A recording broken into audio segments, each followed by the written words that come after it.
Ah, bonjour. Voilà. Bonjour à tous. Non, mais je suis complètement, moi je suis dans mes états. Déjà, merci beaucoup d'être avec moi, merci d'être resté. Moi, ça fait 10 ans, j'ai pas été aussi stressé de présenter un bulletin météo. Là vraiment, vous êtes ravissante. Bon, ça suffit, qu'est-ce que alors on va essayer de voir si mademoiselle ne cache pas trop une partie de la France. Quel mot désigne une paire de fesses et des gros pains de campagne ronds? Des miches. Bonne réponse. Voilà, la Tour Eiffel. Tout va bien. Commencer avec une petite webcam de Paris. Voilà, des belles dames, une grande dame. Ça, c'est Paris. Voilà, cette circonstance. Quel Alors on jeu pourrait de voir mots. la carte s'il vous plaît. J'essaye de faire les petits jeux de mots pour, voilà, être un Pour peu, draguer. Ah, Le 5. Certains la préfèrent apparente.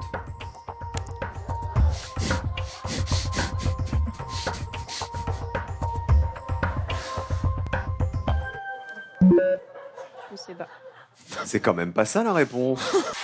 je suis complètement. Arrêtez Les de températures, draguer. on me dit d'aller vite, mais moi je vais en profiter. Non, j'ai envie de rester un peu. Voilà. Non, bon, les températures ce matin, c'est la douceur qui domine du nord-est à la Méditerranée.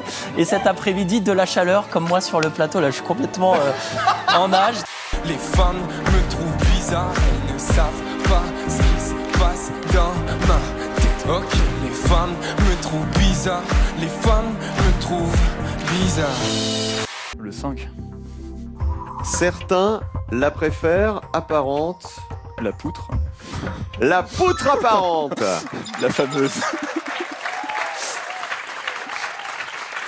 Vous avez évidemment compris que quand on parle de poutre apparente, on parle de celle des fermettes normandes. Bien évidemment. Vous croyez que l'époque est au féminisme, à l'égalité totale entre hommes et femmes, et pourtant il y a encore un peu de route sur le chemin de la libération des femmes. 9 femmes sur 10 préfèrent que les hommes fassent le premier pas. 18% trouvent qu'une femme qui drague, c'est déplacé. On parle de drague, de séduction. On a matché sur une célèbre application de rencontre. Alors, on voit des débuts houleux, mais la musique a toujours été là pour nous apaiser. Puis, quand on a été un peu plus serein, on a monté ce projet. C'est une belle mauvaise idée. Une baise. C'était une baise énorme. Ça aussi, mais tranquille.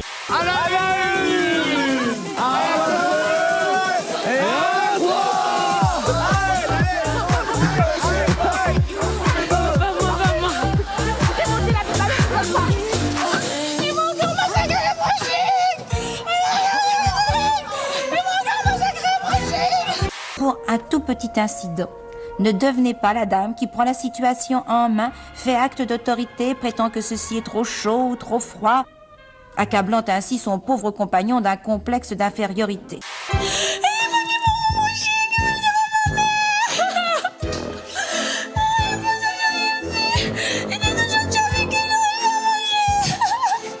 L'impression que vous touchez plus terre, Éric Zemmour. D'ailleurs, vous en faites la semi-confession. Quand vous revenez au tout début du livre sur le suicide français, vous disiez « J'étais ivre de moi-même ». Moi, j'ai pas l'impression que vous ayez vraiment dessoulé depuis... Ne vous inquiétez pas. Éric, bah, écoutez, vous parlez par exemple de votre triomphe médiatique à CNews.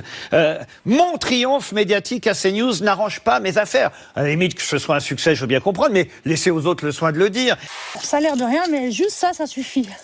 Après, les coucougnettes, on peut pas faire grand-chose parce que il a 2 couleurs. C'est-à-dire ? Il est noir et blanc, gris et blanc, gris, noir et blanc. C'est pas le truc que je préfère aller frotter, je veux dire. C'est immense, hein.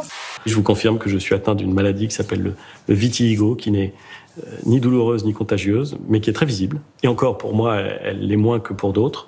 Bon, voilà, moi j'ai une barbe qui a une drôle de couleur, c'est comme ça. C'est un triomphe par rapport aux autres chaînes d'infos, mais par exemple, Nagui, à la même heure, chaque soir sur France 2, fait 3 fois plus d'audience que vous. Mais France 2 est là depuis 50 ans. Vous faites 5%. Oui, mais... CNews est une chaîne d'infos. Je sais que vous ne vous en êtes pas rendu compte, mais les programmes ont changé depuis 50 ans. Et alors Quand je suis arrivé, la tranche horaire faisait 80 000 spectateurs. On est entre 800 000 et 1 million tous les soirs. C'est vrai. Moi, j'appelle ça un triomphe. L'Arc de Triomphe est en pleine mue. Il va se transformer en paquet cadeau géant. L'emballage a commencé aujourd'hui grâce à des cordistes qui vont déployer quelques 25 000 mètres carrés de tissu recyclable selon des plans imaginés par l'artiste Christo, décédé en mai 2020. Après le Pont Neuf ou encore le Reichstag en Allemagne, c'était son vœu le plus cher que d'empacter le monument parisien.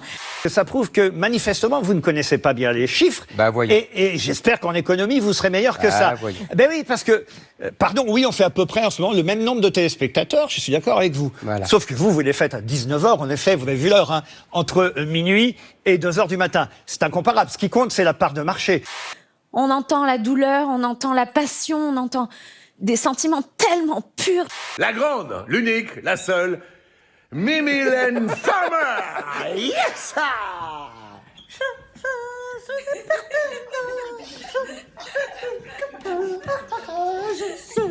Tu crois qu'elle va pas me reconnaître?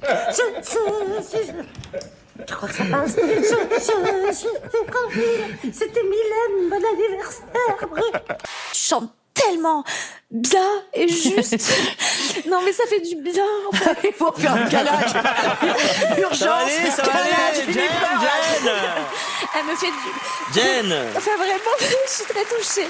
Cette fois, je voudrais une fleur ou une plante commençant par la lettre J. Géranium. Non, non. J. Faux. C'est raté.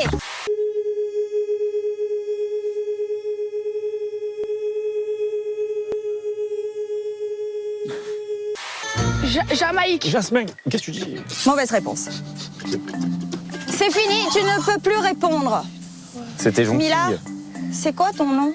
Jasmine. Ah ouais. Jasmin. Il y avait Jasmin. Putain, de la Gentil, voilà. Allez, Suzanne, t'es en direct sur M6, hein? Oui, Cyril, j'ai quelque chose Voilà. à te dire. Attention. Oh, Bon, mes parents m'ont pas élevé avec l'éducation positive. J'ai le Covid. Excusez-moi. C'est rien. Petit virus. Parfait. J'ai pas mieux. J'ai pas une meilleure vanne. On arrête là ou on arrête? Merci, au revoir. À la semaine prochaine.